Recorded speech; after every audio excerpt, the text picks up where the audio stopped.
وَلَقَدْ أَرْسَلْنَا نُوحًا إِلَىٰ قَوْمِهِ فَلَبِثَ فِيهِمْ أَلْفَ سَنَةٍ إِلَّا 50 عَامًا فَأَخَذَهُمُ الطُّوفَانُ وَهُمْ ظَالِمُونَ۔ ہم نے نوح کو اس کی قوم کی طرف بھیجا اور وہ 50 کم 1000 برس ان کے درمیان رہا۔ آخر کار ان لوگوں کو طوفان نے آ گھیرا اس حال میں کہ وہ ظالم تھے۔ قوم کی طرف بھیجا۔ تقابل کے لیے ملاحظہ ہو آل عمران آیات 33-34، النساء 163، الانعام 84، الاعراف 59-64، یونس 71-73، ہود 25 اور 48، الانبیاء 76 اور 77، المومنون 23 اور 30، الفرقان 37، الشعراء 105-123، الصافات 75-82، القمر 9 اور 15، الحاقہ 11 اور 12، نوح مکمل۔ یہ قصے یہاں جس مناسبت سے بیان کیے جا رہے ہیں ان کو سمجھنے کے لیے سورہ کی ابتدائی آیات کو نگاہ میں رکھنا چاہیے۔ وہاں ایک طرف اہل ایمان سے فرمایا گیا ہے کہ ہم نے ان سب اہل ایمان کو آزمائش میں ڈالا ہے جو تم سے پہلے گزر چکے ہیں۔ دوسری طرف ظالم کافروں سے فرمایا گیا ہے کہ تم اس غلط فہمی میں نہ رہو کہ تم ہم سے بازی لے جاؤ گے اور ہماری گرفت سے بچ نکلو گے۔ انہی دو باتوں کو ذہن نشین کرنے کے لیے یہ تاریخی واقعات بیان کیے جا رہے ہیں۔ ان کے درمیان رہا، اس کا یہ مطلب نہیں ہے کہ حضرت نوح علیہ السلام کی عمر 950 سال تھی، بلکہ اس کا مطلب یہ ہے کہ نبوت کے منصب پر سرفراز ہونے کے بعد سے طوفان تک پورے 950 برس حضرت نوح علیہ السلام اس ظالم و گمراہ قوم کی اصلاح کے لیے صحیح فرماتے رہے، اور اتنی طویل مدت تک ان کی زیادتیاں برداشت کرنے پر بھی انہوں نے ہمت نہ ہاری۔ یہی چیز یہاں بیان کرنی مقصود ہے۔ اہل ایمان کو بتایا جا رہا ہے کہ تم کو تو ابھی 5-7 برس ہی ظلم و ستم سہتے اور ایک گمراہ قوم کی ہٹ دھرمیاں برداشت کرتے گزرے ہیں، ذرا ہمارے اس بندے کے صبر و ثبات اور عزم و استقلال کو دیکھو جس نے مسلسل 9.5 صدیوں تک ان شدائد کا مقابلہ کیا۔ حضرت نوح علیہ السلام کی عمر کے بارے میں قرآن مجید اور بائبل کے بیانات ایک دوسرے سے مختلف ہیں۔ بائبل کا بیان یہ ہے کہ ان کی عمر 950 سال تھی۔ وہ 600 برس کے تھے جب طوفان آیا، اور اس کے بعد 350 برس اور زندہ رہے۔ پیدائش باب 7 آیت 6، باب 9 آیت 28 اور 29۔ لیکن قرآن کے بیان کی روح سے ان کی عمر کم از کم 1000 سال ہونی چاہیے، کیونکہ 950 سال تو صرف مدت ہے جو نبوت پر معمور ہونے کے بعد سے طوفان برپا ہونے تک انہوں نے دعوت و تبلیغ میں صرف کی۔ ظاہر ہے کہ نبوت انہیں پختہ عمر کو پہنچنے کے بعد ہی ملی ہوگی، اور طوفان کے بعد بھی وہ کچھ مدت زندہ رہے ہوں گے۔ یہ طویل عمر بعض لوگوں کے لیے ناقابل یقین ہے، لیکن خدا کی اس خدائی میں عجائب کی کمی نہیں ہے۔ جس طرف بھی آدمی نگاہ ڈالے اس کی قدرت کے کرشمے غیر معمولی واقعات کی شکل میں نظر آ جاتے ہیں۔ کچھ واقعات و حالات کا بلن ایک خاص صورت میں رونما ہوتے رہنا اس بات کے لیے کوئی دلیل نہیں ہے کہ اس معمول سے ہٹ کر کسی دوسری غیر معمولی صورت میں کوئی واقعہ رونما نہیں ہو سکتا۔ اس طرح کے مفروضات کو توڑنے کے لیے کائنات کے ہر گوشے میں اور مخلوقات کے ہر صنف میں خلاف معمول حالات و واقعات کی ایک طویل فہرست موجود ہے۔ خصوصیت کے ساتھ جو شخص خدا کے قادر مطلق ہونے کا واضح تصور اپنے ذہن میں رکھتا ہو وہ تو کبھی اس غلط فہمی میں نہیں پڑ سکتا کہ کسی انسان کو 1000 برس یا اس سے کم و بیش عمر عطا کر دینا اس خدا کے لیے بھی ممکن نہیں ہے جو موت و حیات کا خالق ہے۔ حقیقت یہ ہے کہ آدمی اگر خود چاہے تو ایک لمحے کے لیے بھی زندہ نہیں رہ سکتا، لیکن اگر خدا چاہے تو جب تک وہ چاہے اسے زندہ رکھ سکتا ہے۔ وہ ظالم تھے، یعنی طوفان ان پر اس حالت میں آیا کہ وہ اپنے ظلم پر قائم تھے۔ دوسرے الفاظ میں اگر وہ طوفان آنے سے پہلے اپنے ظلم سے باز آ جاتے تو اللہ تعالیٰ ان پر یہ عذاب نہ بھیجتا۔ فَأَنجَيْنَاهُ وَأَصْحَابَ السَّفِينَةِ وَجَعَلْنَاهَا آيَةً لِلْعَالَمِينَ۔ پھر نوح کو اور کشتی والوں کو ہم نے بچا لیا اور اسے دنیا والوں کے لیے ایک نشان عبرت بنا کر رکھ دیا۔ کشتی والوں کو یعنی ان لوگوں کو جو حضرت نوح علیہ السلام پر ایمان لائے تھے اور جنہیں کشتی میں سوار ہونے کی اللہ تعالیٰ نے اجازت دی تھی۔ سورہ ہود میں اس کی تصریح ہے، حتی اذا جاء امرنا وفارت التنور قل نحمل فیہا من کل زوجین اثنین من کل زوجین اثنین واہلک الا من سبق علیہ القول ومن آمن وما آمن معہ الا قلیل. آیت 40.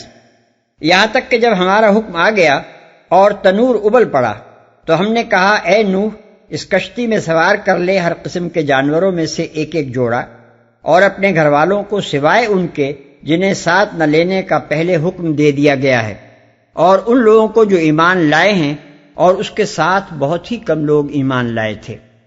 نشان عبرت بنا کر رکھ دیا. اس کا مطلب یہ بھی ہو سکتا ہے کہ اس ہولناک عقوبت کو یا اس عظیم الشان واقعے کو بعد والوں کے لیے نشان عبرت بنا دیا گیا ہو. لیکن یہاں اور سورہ قمر میں یہ بات جس طریقے سے بیان فرمائی گئی ہے، اس سے متبادر یہی ہوتا ہے کہ وہ نشان عبرت خود وہ کشتی تھی جو پہاڑ کی چوٹی پر صدیوں موجود رہی اور بعد کی نسلوں کو خبر دیتی رہی کہ اسی سرزمین میں کبھی ایسا طوفان آیا تھا جس کی بدولت یہ کشتی پہاڑ پر جا ٹکی ہے. سورہ قمر میں اس کے متعلق فرمایا گیا ہے وَحَمَلْنَاهُ عَلَى ذَاتِ أَلْوَاحٍ وَدُسُرٍ تَجْرِي بِأَعْيُنِنَا جَزَاءً لِمَنْ كَانَ كُفِرَ وَلَقَدْ تَرَكْنَاهَا آيَةً فَهَلْ مِن مُدَّكِرٍ. آیات 13 اور 15. اور ہم نے نوح کو سوار کیا تختوں اور میخوں والی کشتی پر، وہ چل رہی تھی ہماری نگرانی میں اس شخص کے لیے جزا کے طور پر جس کا انکار کر دیا گیا تھا، اور ہم نے اسے چھوڑ دیا ایک نشانی بنا کر، پس ہے کوئی سبق لینے والا. سورہ قمر کی اس آیت کی تفسیر میں ابن جریر نے قتادہ کی یہ روایت نقل کی ہے کہ عہد صحابہ میں جب مسلمان الجزیرہ کے علاقے میں گئے ہیں تو انہوں نے کوہ جودی پر اور ایک روایت کی روح سے باقروا نامی بستی کے قریب اس کشتی کو دیکھا ہے. موجودہ زمانے میں بھی وقتاً فوقتاً یہ اطلاعات اخبارات میں آتی رہتی ہیں کہ کشتی نوح کو تلاش کرنے کے لیے مہمات بھیجی جا رہی ہیں، اور اس کی وجہ یہ بیان کی جاتی ہے کہ بسا اوقات ہوائی جہاز جب کوہستان ارارات پر سے گزرے ہیں تو ایک چوٹی پر انہوں نے ایسی چیز دیکھی ہے جو ایک کشتی سے مشابہ ہے. وَإِبْرَاهِيمَ إِذْ قَالَ لِقَوْمِهِ اعْبُدُوا اللَّهَ وَاتَّقُوهُ ذَلِكُمْ خَيْرٌ لَكُمْ إِن كُنتُمْ تَعْلَمُونَ إِنَّمَا تَعْبُدُونَ مِن دُونِ اللَّهِ أَوْثَانًا وَتَخْلُقُونَ إِفْكًا إِنَّ الَّذِينَ تَعْبُدُونَ مِن دُونِ اللَّهِ لَا يَمْلِكُونَ لَكُمْ رِزْقًا فَابْتَغُوا عِندَ اللَّهِ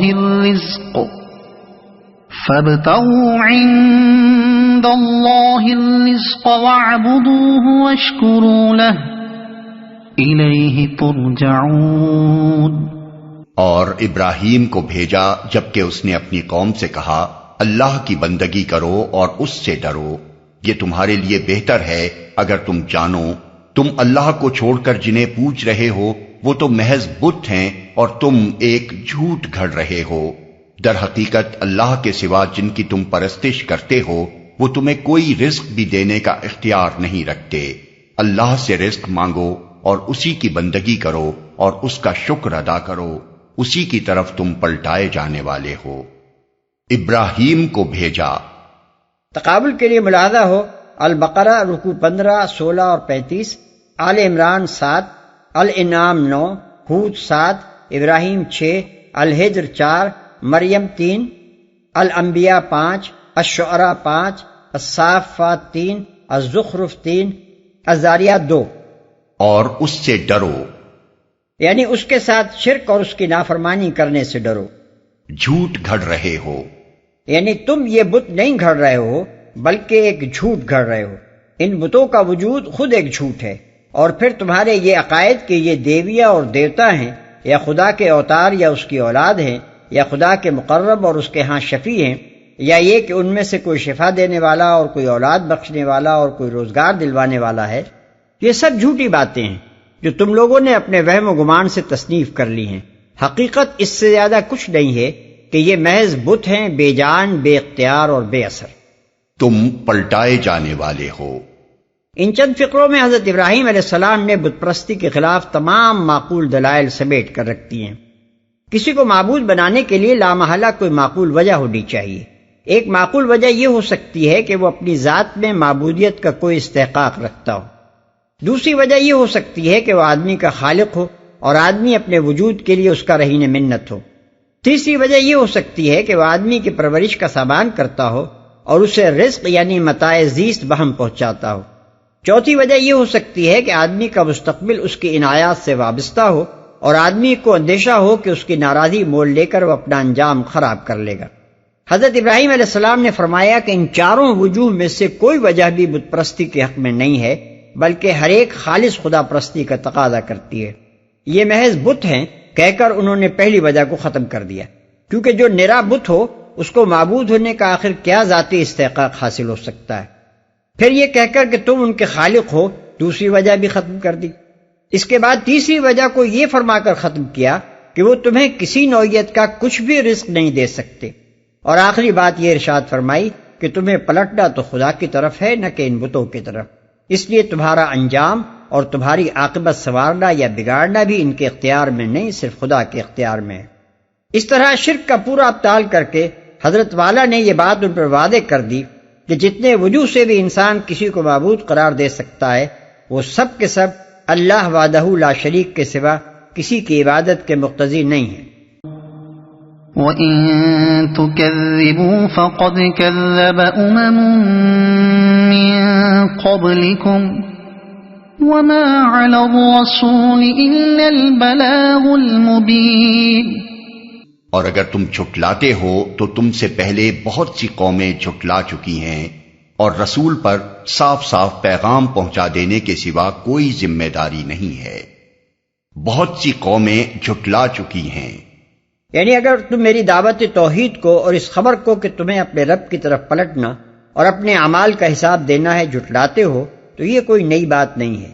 تاریخ میں اس سے پہلے بھی بہت سے نبی مثلا نوح، ہود، صالح علیہ السلام وغیرہ یہی تعلیم لے کر آ چکے ہیں، اور ان کی قوموں نے بھی ان کو اسی طرح جھٹلایا ہے. اب تم خود دیکھ لو کہ انہوں نے جھٹلا کر ان نبیوں کا کچھ بگاڑا یا اپنا انجام خراب کیا. اولم يروا كيف يبدئ الله الخلق ثم يعيده ان ذلك على الله يسير.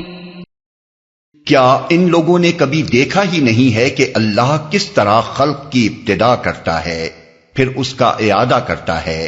یقیناً یہ اعادہ تو اللہ کے لیے آسان تر ہے.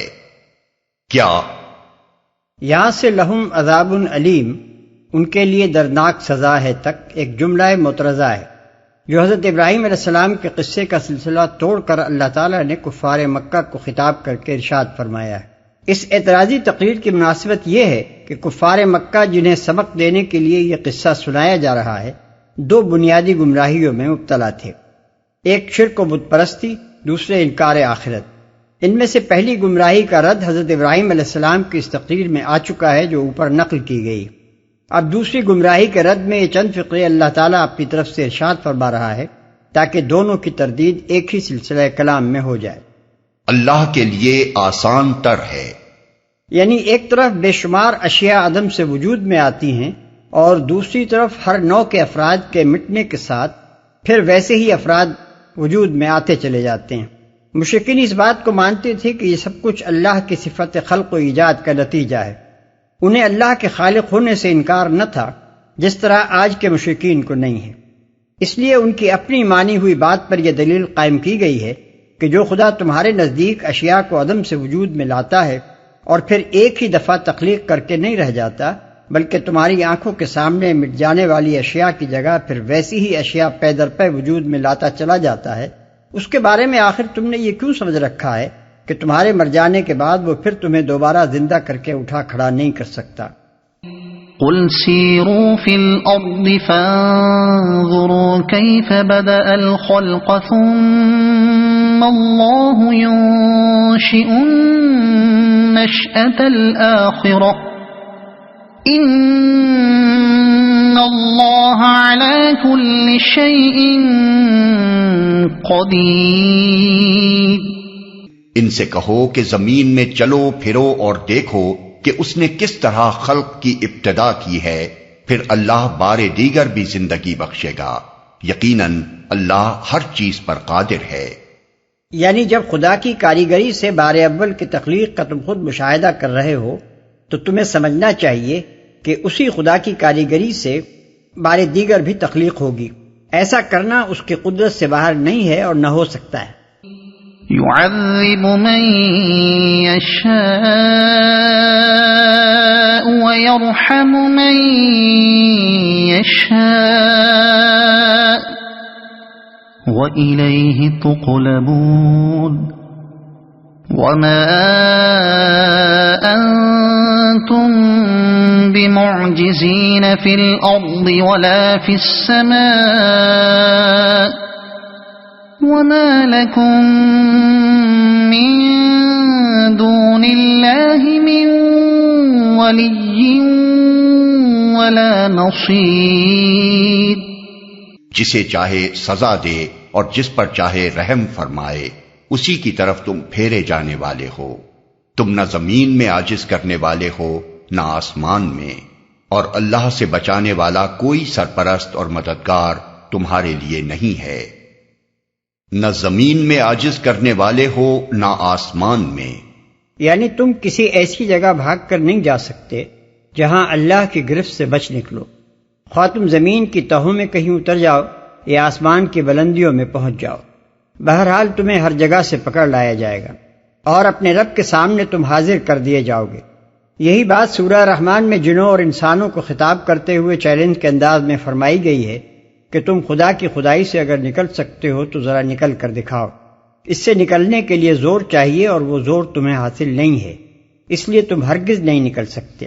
چنانچہ ارشاد ہوتا ہے، یا معشر الجن والانس ان استطعتم ان تنفذوا من اقطار السماوات والارض فانفذوا لا تنفذون الا بسلطان۔ آیت 33۔